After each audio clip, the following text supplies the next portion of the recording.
Tonight's story is called The Ones We Carry, written by Dead Air.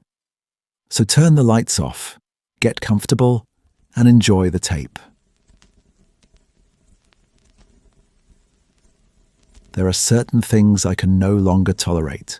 Stew, sweet potatoes, cornbread, anything served in heavy ceramic bowls. The mere scent of rosemary and baked starch is enough to make my stomach lock up into a hard, defensive knot. The police therapist told me that trauma is an anchor. Your brain attaches itself to the nearest sensory details to survive the impact. Textures, sounds, flavors. But she never understood the real architecture of my panic. It wasn't the meal itself that broke me. It was the memory of knowing I smiled while I chewed it. I met Jordan Hale 3 months after his younger sister, Ava, died in a head-on collision.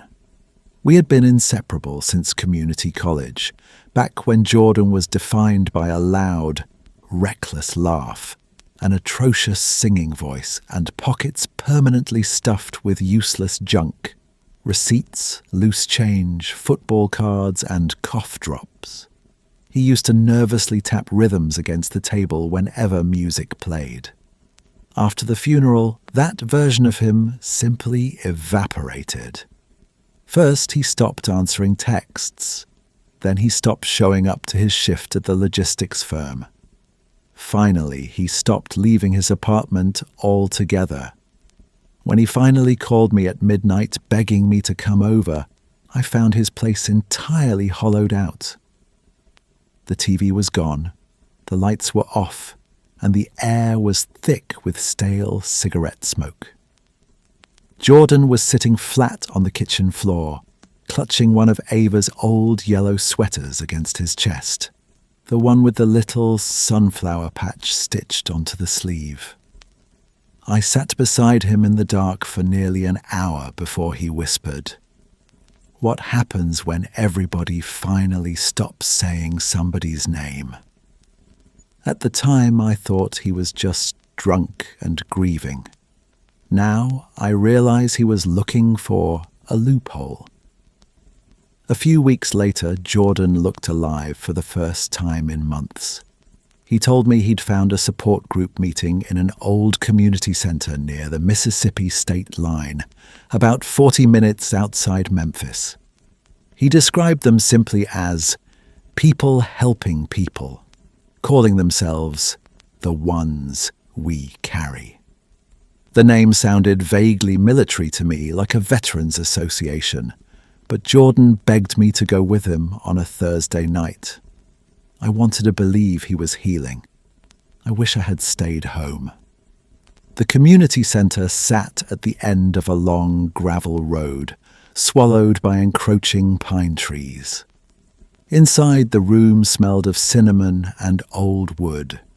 People sat around folding tables, drinking coffee and eating peach cobbler from paper plates. The terrifying part, the detail people never believe when I tell them, was how agonizingly normal they looked. They were teachers, nurses, college kids, and elderly couples. One young mother bounced a baby on her knee while talking softly about losing her husband to cancer. Everyone listened with a rare, heavy sincerity. Jordan looked at peace in that room, and that peace made my skin crawl. That was the night I met Gabriel Thorne. He didn't possess the charismatic intensity of a cult leader. He looked like a favorite uncle. He was a tall, heavy-set man in a brown wool coat, his sleeves rolled up to reveal thick forearms ending in the spotless cream-colored gloves. Wire-framed glasses rested low on his nose, framing eyes that looked perpetually tired but profoundly gentle. He spoke with a slow, comforting Mississippi drawl that sounded like a late-night radio broadcast. "Now you must be Maya," he said, shaking my hand with a soft, gloved grip. "Jordan's told us all about you." Something about his familiarity felt intrusive, like a coat that was too tight.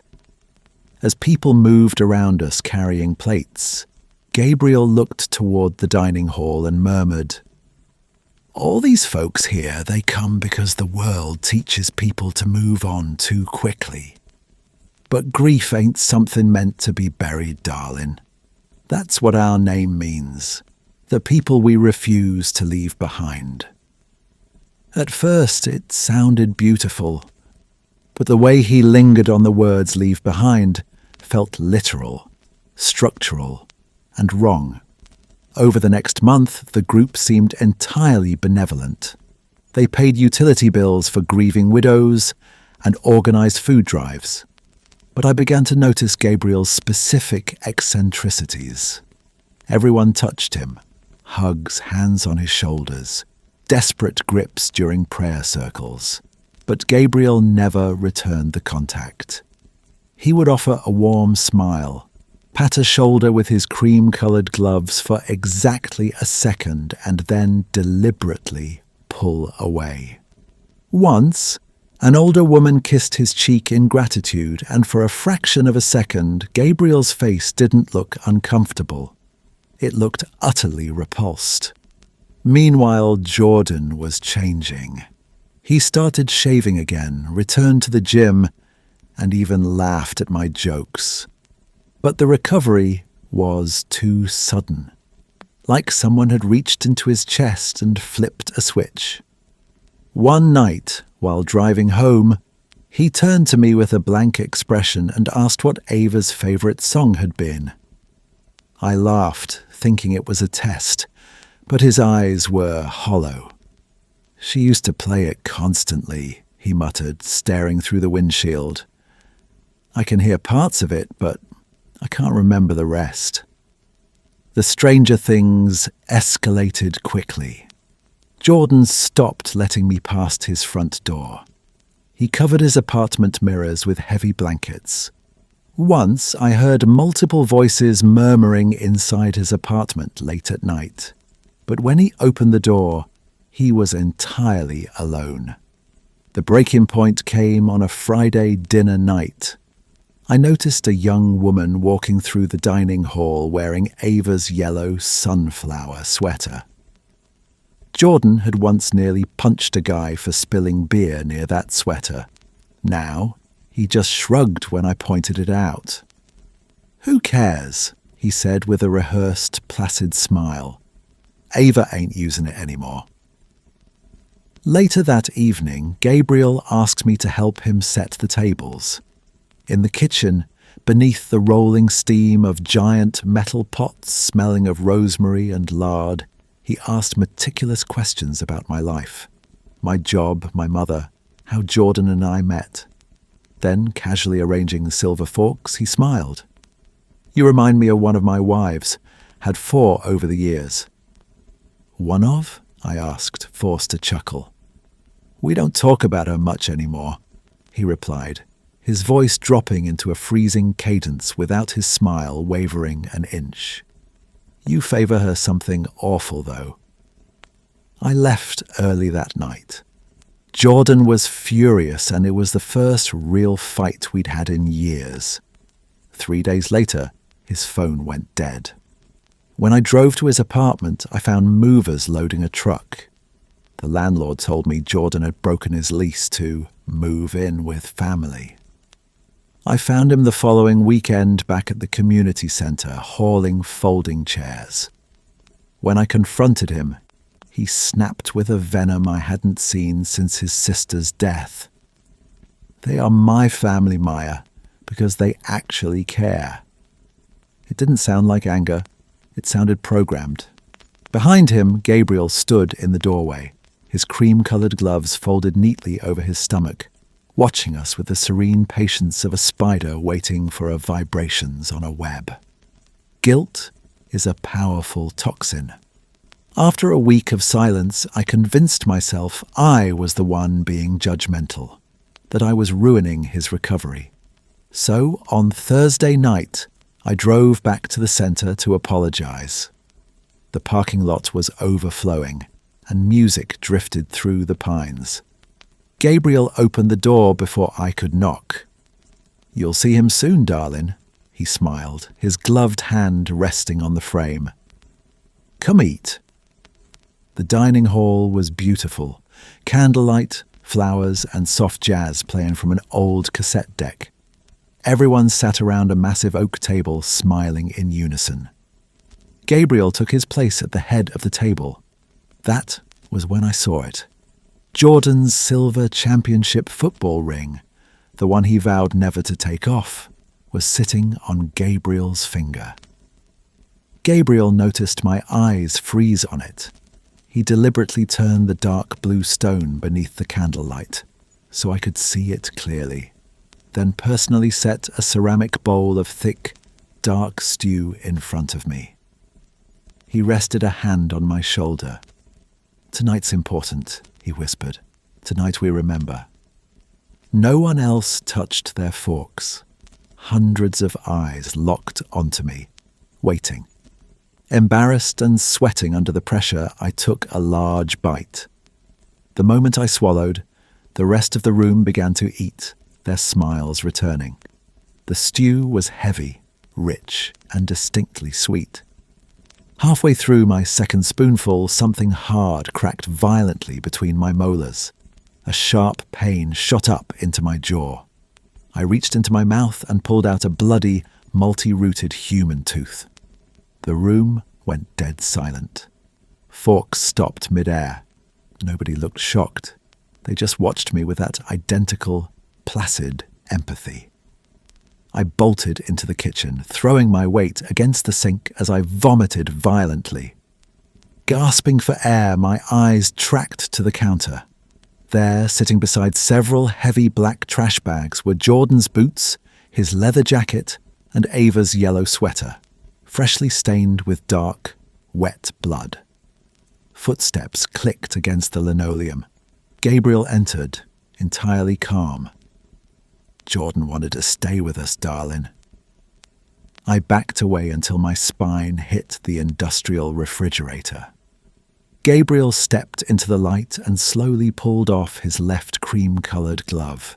His exposed skin was horrifying, brittle, yellowed, and translucent like ancient vellum with dark, stagnant veins bruised beneath the surface. Stacked up his bare fingers were dozens of thin gold wedding bands, a tarnished charm bracelet, and Jordan's silver ring. He was a walking graveyard of keepsakes. "You understand now," Gabriel said softly. "We don't abandon our own." From the dining hall, the scraping of chairs began. The members were standing up, moving toward the kitchen door in a silent, coordinated wave. Desperate, my hand scrambled across the counter and gripped the handle of an 8-inch chef's knife. When Gabriel reached for me, I swung wildly. The blade bit deep across the back of his bare, dry hand. He didn't bleed. Instead, a sound tore from his throat, a wet, rattling shriek that sounded like splitting wood and agonizing hunger. The wound didn't pour crimson. It split open to reveal grey, fibrous strands like the inside of a rotten log. "Don't touch me!" he roared at the members who rushed forward, his face twisting into something ancient and completely devoid of human geometry. He pointed his ruined, dry hand at me, his voice losing all its southern warmth, turning raspy and dead. "Bring her back. The ritual ain't finished." I didn't think. I threw myself through the kitchen's screened back door, sprinting blindly through the dark woods until I hit the gravel lot. I peeled out into the night, driving 20 miles until I collapsed into an emergency clinic waiting room, screaming and throwing up until the nurses called the sheriff. The deputies didn't believe me, of course. When I asked them, hyperventilating on a gurney, what happens if you eat part of someone? They just looked at each other and asked how many drinks I'd had. For weeks, I found tiny, sharp splinters of bone working their way out of my gums. The doctors told me they were just calcium deposits. I know what they were. The police found the community centre completely abandoned. No tables, no food, no records of a Gabriel Thorne ever existing. The sheriff told me the building had been vacant since the late 90s. The only thing they found was a massive, dark stain dried into the porcelain of the kitchen sink, but the DNA was too degraded to match anyone in the system. I became the local lunatic, the unstable girl who claimed a grief cult fed her best friend. My family stopped calling. I started covering my mirrors with blankets, just like Jordan did. But 6 months later, the world stopped looking at me because the world had a much bigger problem. Then came Jackson. December 14th, 2027. 376 people entered an abandoned civic center outside Jackson, Mississippi. Security footage showed them arriving calmly in complete silence, carrying candles and ceramic casserole dishes. Entire families, children, elderly couples. People smiling softly while carrying crock pots through the front doors, like they were arriving for a neighborhood church potluck. At 11:43 p.m., every single camera inside the building lost signal simultaneously. The police breached the building the next morning. Inside, the investigators found a silence that was far worse than the blood. Men, women, and children, hundreds of them, sat perfectly upright around long dining tables beneath the guttering wax of melted candlelight. Most looked entirely peaceful. Some still held hands across the wood. Others leaned against one another beneath the dim glow like families sleeping after a long, exhausting drive home. But not all of them. A few heavy chairs had been violently overturned. One man lay near the fire exit, his fingernails torn down to the bloody quick, as if he'd spent his final moments trying to claw his way through the solid wall. A woman near the back of the room still clutched a shattered ceramic bowl so tightly that the broken shards had sliced deep into her palms. Others simply looked terrified, as if whatever warm comfort Gabriel had promised them had failed them entirely at the very end. Ceramic bowls sat untouched beside many of the bodies. Others had been scraped completely clean.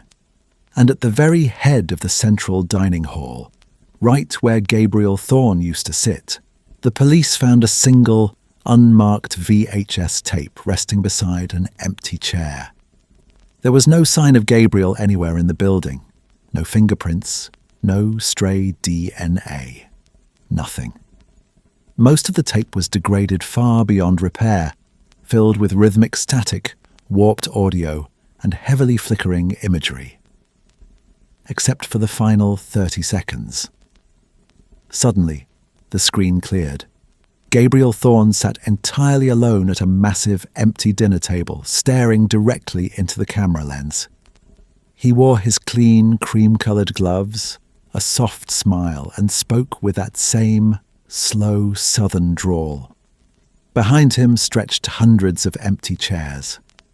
Gabriel leaned forward slightly, his eyes crinkling at the corners. "The cruelest thing a person can do," he murmured softly, "is leave somebody behind." Thick white static swallowed the screen. Then one final line of text blinked onto the monitor in crisp, electronic blue. "We carry our own." And there, for a single, terrifying frame before the tape cut to a dead signal, Jordan appeared, standing directly behind Gabriel's shoulder. He was wearing that same, rehearsed, perfectly calm smile.